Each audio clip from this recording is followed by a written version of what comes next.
मध्य प्रदेश और महाराष्ट्र की सीमा पर स्थित बावनथड़ी नदी पर निर्मित पुल एक बार फिर सुर्खियों में है। राजीव सागर बांध से छोड़े गए पानी ने बावनथड़ी नदी के भीतर बोनकट्टा में बनी अस्थायी सड़क को बहा दिया है। इसके चलते दो राज्यों के बीच भारी वाहनों की आवाजाही ठप हो गई है। ट्रक, यात्री बसें और मालवाहक वाहन अब इस मार्ग से नहीं गुजर पा रहे हैं। रविवार की देर रात अस्थायी सड़क पानी में बह गई। सोमवार की सुबह करीब 6 बजे जब ग्रामीण यहां पहुंचे तो सड़क दो अलग अलग हिस्सों में पानी के साथ बह चुकी थी। दरअसल बोनकट्टा गांव के पास बावनथड़ी नदी पर मुख्य सड़क मार्ग पर बना पुल वर्षों से जर्जर हालत में है। सुरक्षा कारणों से तत्कालीन भंडारा कलेक्टर संदीप कदम ने 22 सितंबर 2020 यानी करीब 6 वर्ष पूर्व इस पुल पर भारी वाहनों का आवागमन बंद कर दिया। तब से लेकर अब तक पुल से भारी वाहनों की आवाजाही बंद है। स्थानीय लोगों और व्यापारियों को भारी असुविधा झेलनी पड़ रही है। वहीं महाराष्ट्र सरकार ने पुल निर्माण के लिए करीब 96 करोड़ रुपए की स्वीकृति दी है। ठेकेदार ने काम शुरू भी कर दिया है, लेकिन निर्माण कार्य काफ़ी कच्छप गति से चल रहा है। हर बरसात में नदी का पानी अस्थायी मार्ग को बहा ले जाता है और यातायात ठप्प हो जाता है।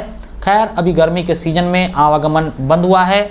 वजह है भीषण गर्मी और लगातार बढ़ते पेयजल संकट के बीच रविवार 17 मई को राजीव सागर बांध के केंद्रीय जल निकास मार्ग के गेट क्रमांक 3 और 4 को 30 सेंटीमीटर तक खोलकर 55.39 क्यूसेक जल बावनथड़ी नदी में प्रवाहित किया गया है। यानी 55,390 लीटर प्रति सेकंड की दर से पानी नदी में छोड़ा गया है। यह पानी रविवार की देर रात बोनकट्टा तक पहुंचा और यहां नदी के भीतर बनी अस्थायी सड़क को अपने साथ बहा कर ले गया। बावनथड़ी नदी पर पुल निर्माण केवल एक परियोजना नहीं है, बल्कि दो राज्यों के बीच व्यापार और जनजीवन की धड़कन है। हर बरसात में अस्थायी सड़क बह जाना और यातायात ठप हो जाना अब एक वार्षिक संकट बन चुका है। इस मामले में मध्य प्रदेश राज्य के जनप्रतिनिधियों की उदासीनता भी स्पष्ट दिखाई देती है। जनप्रतिनिधि महाराष्ट्र के अधीन पुल होने का हवाला देकर अपनी जिम्मेदारियों से भागते हुए नजर आते हैं, जबकि महाराष्ट्र में भी भाजपा की ही सरकार है। महाराष्ट्र सरकार की 96 करोड़ रुपए की मंजूरी के बावजूद काम की धीमी रफ्तार जनता के धैर्य की परीक्षा ले रही है।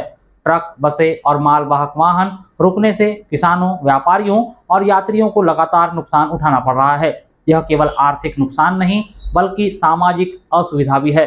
जनता का गुस्सा अब दोनों ही राज्यों के शासन और ठेकेदार पर पड़ रहा है। लोग मानते हैं कि यदि काम में तेजी नहीं लाई गई तो आंदोलन और विरोध की स्थिति पैदा हो सकती है। कुछ महीनों बाद फिर से बरसात का मौसम शुरू हो जाएगा और वही संकट फिर दोहराया जाएगा।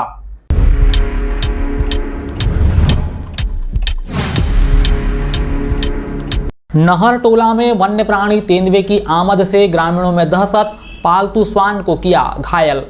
वन परिक्षेत्र कटंगी के समतपुरी बीट और सिवनी जिले के अरी बफर जोन के बीच बसे नहरटोला गांव के ग्रामीणों की रातें अब डर के साए में गुजर रही है। पिछले 6 माह से लगातार तेंदुए की आमद गांव में देखी जा रही है। रविवार की रात को यह वन्य प्राणी गांव में घुस आया और ग्रामीण महेश उइके के पालतू श्वान पर हमला कर उसे घायल कर दिया। तेंदुए की आमद से ग्रामीणों की रातों की नींद उड़ी हुई है। लोग रात में घरों से बाहर निकलने से डर रहे हैं। बच्चों और महिलाओं को लेकर परिवारों में भय का माहौल है। खेतों और जंगलों में काम करने वाले किसान भी अब पहले से कहीं अधिक सतर्कता बरत रहे हैं। ग्रामीणों ने बताया कि घटना की सूचना रात में ही वन विभाग को दी गई, लेकिन सोमवार को भी कोई अधिकारी या जानकार कर्मचारी मौके पर नहीं पहुंचा। केवल चौकीदार को भेज दिया गया। इससे ग्रामीणों में नाराजगी है। उनका कहना है कि वन विभाग की लापरवाही से गांव में खतरा बढ़ रहा है। ग्रामीणों ने चर्चा करते हुए बताया कि वन विभाग से तेंदुए का रेस्क्यू कर उसके प्राकृतिक आवास यानी घने जंगल में छोड़ने की मांग काफ़ी लंबे समय से की जा रही है। उनका कहना है कि यदि वन्य प्राणी को जल्द नियंत्रित नहीं किया गया तो किसी भी दिन बड़ी घटना घटने की आशंका से इनकार भी नहीं किया जा सकता।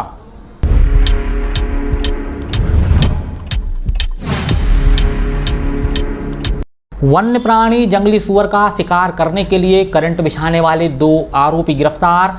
करंट की चपेट में आए बालक का अस्पताल में उपचार जारी।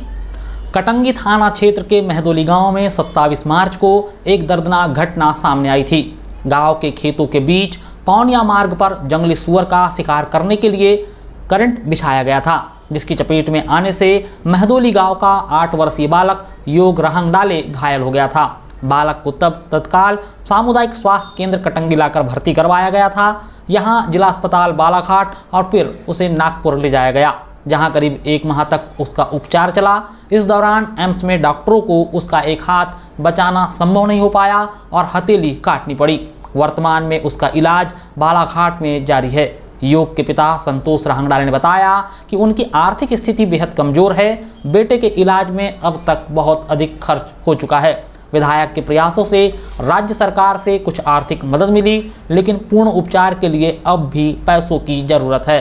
संतोष का कहना है कि हम गरीब लोग हैं, खेती बाड़ी से जीवन चलता है। बेटे के इलाज में जितना खर्च हो रहा है उतना जुटाना हमारे लिए असंभव है। सरकार से मदद मिली, लेकिन अभी भी बहुत खर्च बाकी है। योग रहंगडाले की जिंदगी अब पहले जैसे नहीं रहेगी। एक हाथ की हथेली कट जाने से उसका भविष्य प्रभावित होगा।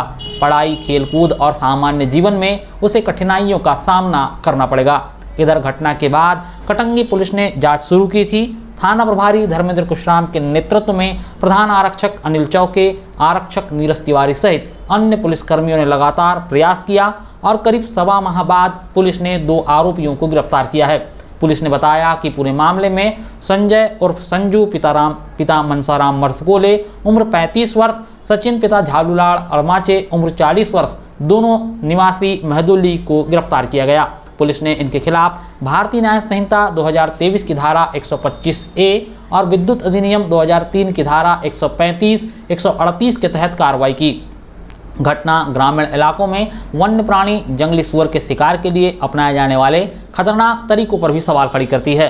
करंट बिछाने जैसी गतिविधियां न केवल जानवरों बल्कि अब इंसानों के लिए भी जानलेवा साबित हो रही है।